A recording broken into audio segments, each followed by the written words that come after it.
It's Tuesday, August 27th, 2024. Thank you so much for joining me today. I want to start this video out just responding to a few people. I've gotten messages sent to me over the last few months with people apologizing to me, saying that, over the last year, I would watch your videos, I would make fun of you, I would judge, I would laugh, and I want to personally apologize to you because now I see what is going on. And so I've had multiple people write me directly and apologize to me because they now are buying gold, they're buying silver, they're buying food, they're getting in better shape, they're learning self-defense. And it wasn't that long ago, these same people were laughing, joking, judging. And so I just want to be very upfront with everybody out there. Nobody owes me an apology. Whether you judged me, laughed at me, whatever.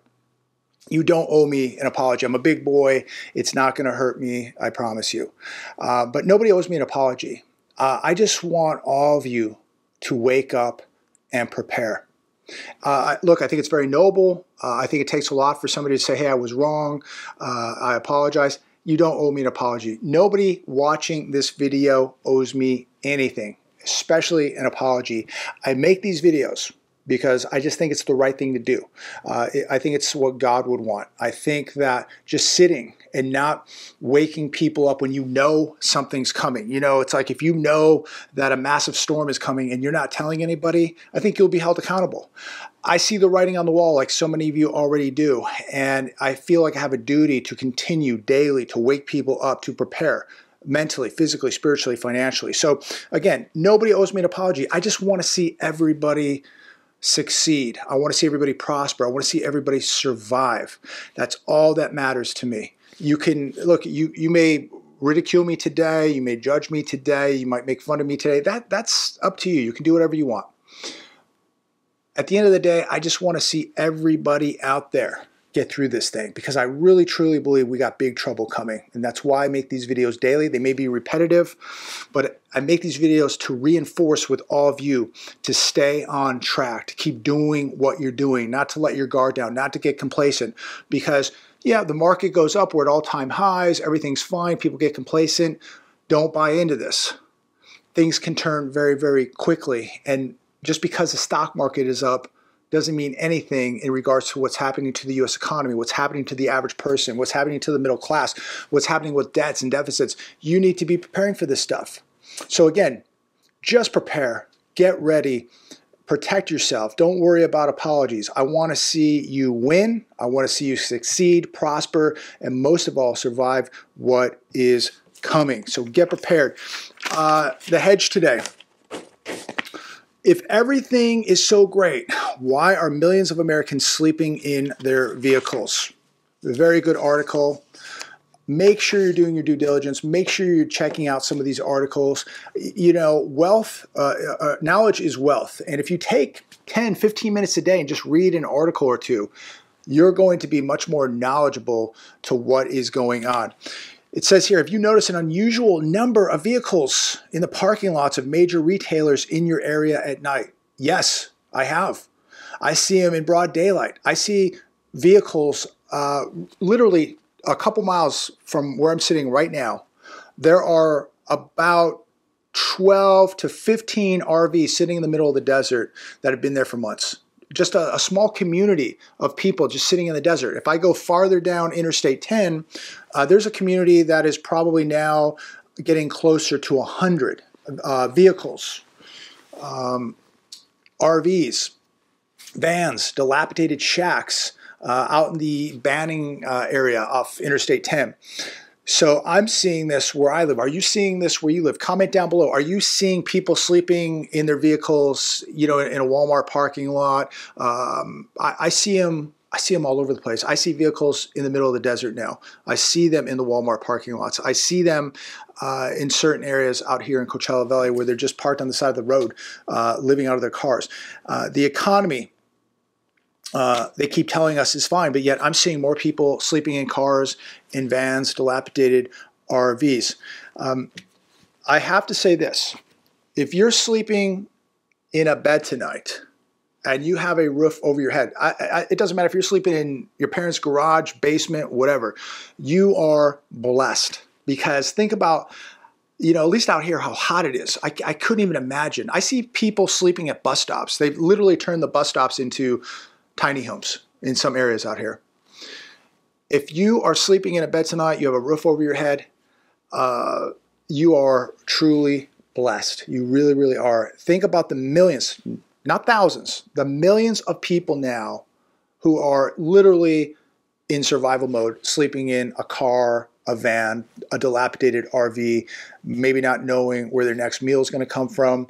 This is really getting serious, ladies and gentlemen. We talked about this years ago, and people would laugh and they would joke around with this stuff.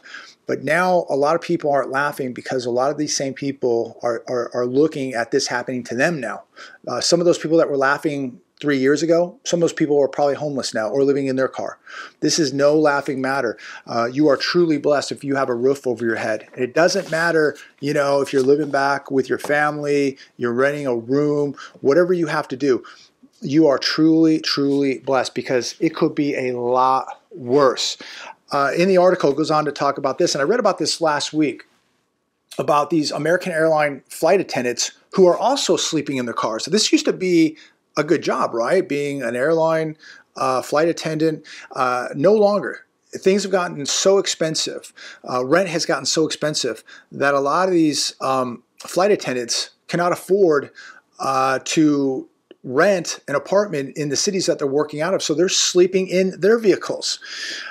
So that's sad when you have a job like this and you cannot afford to rent an apartment.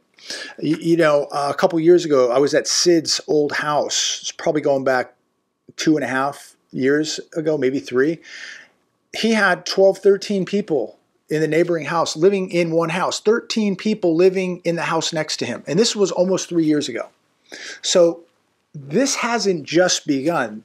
This economy has been decaying for many, many years. 3 years ago, looking at his neighbors with 13 people living next door to him. Years ago, we were filming the retail apocalypse. Years ago, we were filming the problems at the malls, the vacant restaurants and stores all over cities.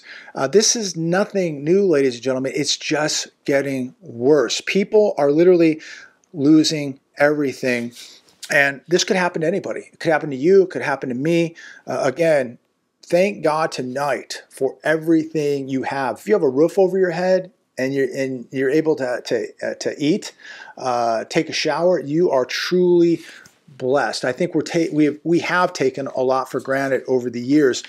And it's not about your zip code, what kind of car you're driving. It is about, hey, I'm walking, talking, breathing. I'm healthy today. I got a roof over my head. Thank you, God in heaven.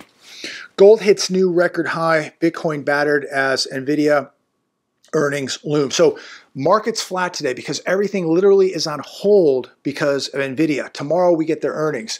And if they're not blockbuster, we could see some problems. But isn't it amazing that everything now, the whole stock market just locks up, freezes up because we're waiting on NVIDIA.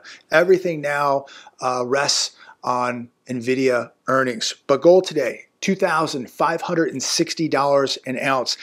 This is not a good sign. If you own gold, you might be ecstatic that, hey, wow, my gold's going way up. But this is, again, a barometer to what is happening in the real world. Gold soaring like this is not good. It is warning us of inflation, uncertainty, war, and a lot of other things. This is not a good sign. But if you own gold, you are protecting yourself. You're protecting your wealth. This is not a good sign for the US dollar. All the way around. Gold now is no doubt looking to go to $3,000. And if something breaks in the Middle East, a nuke goes off in Europe, all bets are off. All bets are off. You're going to see this stuff go absolutely ballistic. So keep an eye on that. Ford loses $44,000 on every EV sells as it switches to hybrids.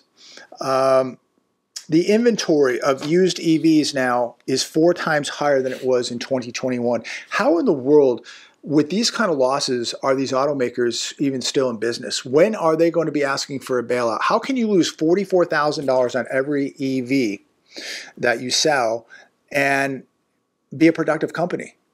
And people, I think, are finally waking up that, they'd rather have a hybrid or a gas or diesel engine. The whole EV thing is already passé. It's yesterday. It's really old technology. But how much money have the automakers lost because of this? Because they were told that this is what you need to be producing. And is it really that environmentally friendly? When you think about all the mining, all the cobalt mines, all the silver mining you have to do, all the slave labor that this entails, and then when you have to get rid of these batteries, what does this do to the environment? Where do these batteries go? How do you get rid of these batteries? Where do they go? So you're mining all these precious rare earth materials, and then you're building these batteries, of course, completely dependent on China, and then you have to get rid of these things after their lifespan is over. Where do they go? So I don't know how this is so environmentally friendly. How much electricity does the grid have to produce to run these vehicles too? How much more coal do we have to burn to run, to produce electricity to charge these cars? Are these things really helping the environment? I don't think so. In fact, I think it's really hurting the environment. That's my opinion. Let me know your thoughts down below. Another one today, retaildive.com. Nearly 40% of consumers return an online purchase at least once a month. I mean, how much are people buying online? I think there's a lot of addiction where people just have to have packages arrive at their house like it's Christmas. And how many people just use something once or twice and then return it? Is that what's going on here? 40% return an online purchase at least once a month. That is really, really a shocking number. Here's another one today. Since Uncle Joe took office, car insurance prices up 54%. Now, I just got my insurance bill about 2 days ago on one of my vehicles, and it has gone up for the second, third time. I think now I'm paying probably, I don't know, at least 30, 40% more than I was 3.5 years ago. That is for sure. And, they don't even give you a warning. You just get the bill. And that's it. There's no warning the prior month. There's no, we're sorry, but we had to, raise your insurance cost. There's no apology. There's nothing. There's just the bill, which has gone up substantially. And how much farther are the bills going to go up? This summer, record utilities. I will tell you that. The utility bills are record high. Insurance, record high. And it's amazing that, as your vehicles get older, you have a clean driving record, you get a little older. It used to be that your insurance would go down, not up. Now your vehicles get older, you get older, perfect driving record, and you're paying more. You're paying more. It's unbelievable what is going on here. How is the average American doing this? Everybody is feeling the pain, without a doubt. Now, I want to talk a minute with this last article. This coming from the economiccollapse.com. It's titled, Russia literally threatening U.S. with World War III, but most people don't seem to care. Most people here in America don't seem to care. It says here, Russian Foreign Minister Sergei Lavrov, we are now confirming that playing with fire, playing with fire, and they are like small children playing with matches, is a very dangerous thing for grown-ups, uncles and aunts who are entrusted with nuclear weapons in one or another Western country. This thing, if you've been following it a little bit, is really, really escalating over there. And I don't know how much longer Russia is going to stand by and not really show some retaliation here. Americans think that if Russia does retaliate and do something maybe with a nuclear bomb, missile, whatever, nuclear weapon, that it's only going to affect Europe, that it's not going to affect the United States of America. And people have no idea. That is completely ignorant thinking, to think that it's only going to affect Europe, that Russia wouldn't do something to the United States of America. Russia, it says in the article, has been preparing to fight a nuclear war, to fight a war with nuclear weapons. Their strategic nuclear arsenal systems and anti-missile systems are far superior to the United States. Fact. How much further will Russia allow themselves to be pushed around? That is the question. I don't know. I really, really don't. But we better be really, really careful. I don't like war at all. I don't want to see people dying anywhere. Cooler heads should be prevailing. We need to sit down and talk. Everybody needs to sit down and talk and figure this out. Because if we don't, this thing is going to escalate. A lot of people are going to get hurt, and people right here could get hurt too. Remember, it wasn't that long ago, what, about a month ago, when we had a nuclear sub off the coast of Florida, a nuclear sub cruising around off the coast of Florida with these, these missiles that are flying Mach 10. I don't know. People just want to watch baseball games and football games. They just think that America is immune from all of this, that we're untouchable, that nothing can happen to our currency, our financial system, that we can't get into a hot war with Russia, with China, that everybody just fears us, that nobody would ever think of doing anything to the United States of America. And they just don't understand how much weaker and weaker we're getting by the day here, and how these advancements in technology and weaponry in these countries, the cyber warfare and the amount of technology that these countries have now, they're surpassing the United States of America. And these countries, you take Russia, China, huge populations, oil producers, huge militaries, nuclear, China literally manufacturing literally everything in the world, Russia getting rich on oil. The world is no doubt changing. You are seeing a new world now taking place. And America is not going to be sitting at the front of the table, unfortunately. And this is just reality. We have sat back and we have allowed this to happen. In fact, we've promoted Russia and China to befriend one another and become a very, very powerful entity. Who in the world could stop Russia and China together? It's absolutely impossible. Absolutely impossible. We just act like, well, we don't buy everything. You know, if we don't buy things from countries, they're just not going to survive. That's not true. In fact, when you think about, we are using monopoly money to buy things from other countries. And at some point, don't you think countries are going to resent that we just print money or put money on a screen and we're buying physical goods from these countries? That maybe at some point these countries are going to be like, you know what, your money is absolutely worthless. Nothing is backed by it. You don't even back oil anymore. Why would we want your paper? They're going to be looking at other nations, new emerging markets, developing countries that are just going to be replacing the American buyer. And they're going to want real money backed by something, whether that's gold or oil or something.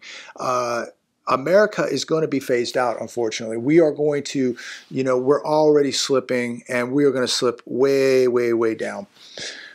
If something doesn't change very, very soon, ladies and gentlemen, America is going to be a third world country. And I think that the world is going to hate America because of the weaponization of the dollar, the wars, just its reckless policies, its reckless sanctions. We're not going to have too many friends that are really going to want to do much with us. So be ready for that. Again, we can't stop any of this. The wheels are in motion. All you can do is protect yourself the best that you can. So I'm going to leave it there today. Comment down below on any of this. Are you seeing, especially I want to know, are you seeing more people sleeping in vehicles in your area? It's not new here. I've been watching it take place for years, but it is accelerating. I'm seeing more and more and more people sleeping in vehicles here. We actually have a real homeless problem here out in the desert, believe it or not. As hot as it gets, we have a lot of homeless people out here. Comment down below. Let me know your thoughts. God bless every one of you. Thanks for tuning in today. And please, thank God tonight for everything you have. You are very, very blessed to be here, to be alive, to be eating, to have a place to sleep. Thank God for everything you have. Have a good day.